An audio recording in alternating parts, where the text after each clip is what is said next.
Corona के संक्रमण को देखते हुए देश में 2 चरणों में 40 दिन का लॉकडाउन लगाया गया था, जो 3 मई को खत्म हो रहा था। लेकिन इसे खत्म होने से 2 दिन पहले ही गृह मंत्रालय ने 2 और हफ्ते यानी 17 मई तक लॉकडाउन को बढ़ाने का ऐलान कर दिया है। हालांकि लॉकडाउन को चरणबद्ध तरीके से खोला भी जा रहा है। गृह मंत्रालय ने शुक्रवार शाम को 2 और हफ्तों के लिए तीसरी बार लॉकडाउन बढ़ा दिया है। लॉकडाउन बढ़ने से अब 17 मई तक देश में रेल, मेट्रो और हवाई सेवा बंद रहेगी, तो स्कूल, कॉलेज और शिक्षण संस्थान भी नहीं खुलेंगे। साथ ही होटल और रेस्टोरेंट भी बंद रहेंगे।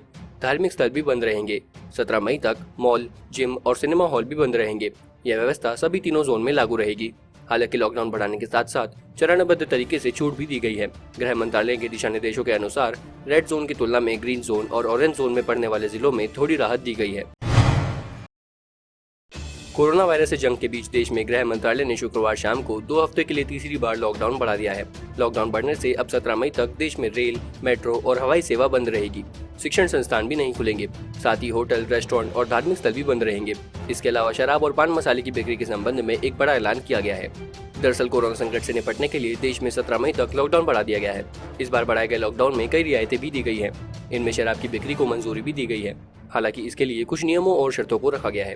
केंद्रीय गृह मंत्रालय द्वारा जारी किए गए निर्देशों के मुताबिक सभी जोन में शराब की बिक्री की अनुमति दी गई है। दुकानों पर 5 से ज्यादा ग्राहकों को इकट्ठा होना नहीं चाहिए। साथ ही सोशल डिस्टेंसिंग के नियमों का पालन करना होगा। हालांकि कंटेनमेंट जोन में शराब की बिक्री नहीं होगी। कंटेनमेंट जोन यानी वो इलाके हैं जिन्हें कोरोना मरीज मिलने के बाद सील भी किया जाता है।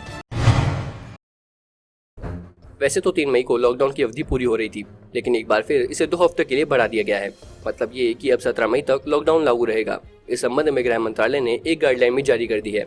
गाइडलाइन के मुताबिक इस बार के लॉकडाउन में कुछ छूट भी दी गई है। गाइडलाइन में देश भर को रेड, ऑरेंज और ग्रीन जोन में बांटा जा रहा है। ग्रीन जोन में सभी बड़ी आर्थिक गतिविधियों को छूट दे दी गई है। दफ्तर और फैक्ट्रियों की शर्तों के साथ काम शुरू करने की इजाजत दे दी गई है।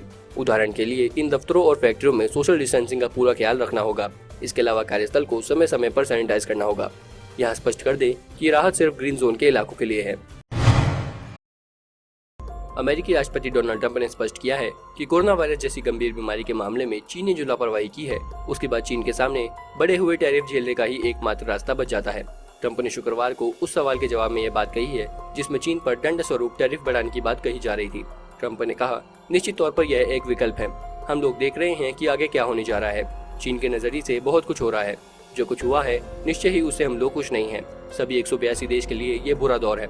इससे पहले एक टीवी इंटरव्यू में अमेरिकी विदेश मंत्री माइक पॉम्पियो ने भी चीन पर कोरोना वायरस के मामले में जानकारी छिपाने का आरोप लगाया था। पाकिस्तान में पेट्रोल डीजल बेहद सस्ता होने वाला है। पाकिस्तान के प्रमुख रिपोर्ट के मुताबिक पाकिस्तान की ऑयल रेगुलेटरी बॉडी पेट्रोलियम की कीमतों में कटौती करने पर विचार कर रही है। दरअसल कोरोना वायरस संकट की वजह से पूरी दुनिया में तेल की खपत कम हुई है, जिससे अंतर्राष्ट्रीय बाजार में तेल की कीमतों में भारी गिरावट आई है। भारत में भी उम्मीद जताई जा रही है कि उपभोक्ताओं को अंतर्राष्ट्रीय बाजार में तेल की गिरती कीमतों का फायदा मिलेगा। हालांकि भारतीय कंपनियों ने पेट्रोल डीजल की कीमतें जस की तस रखी हैं। भारतीय क्रूड बास्केट की कीमतें $20 प्रति बैरल पहुंच गई हैं, लेकिन रिटेल कीमतों में कोई कमी नहीं आई है।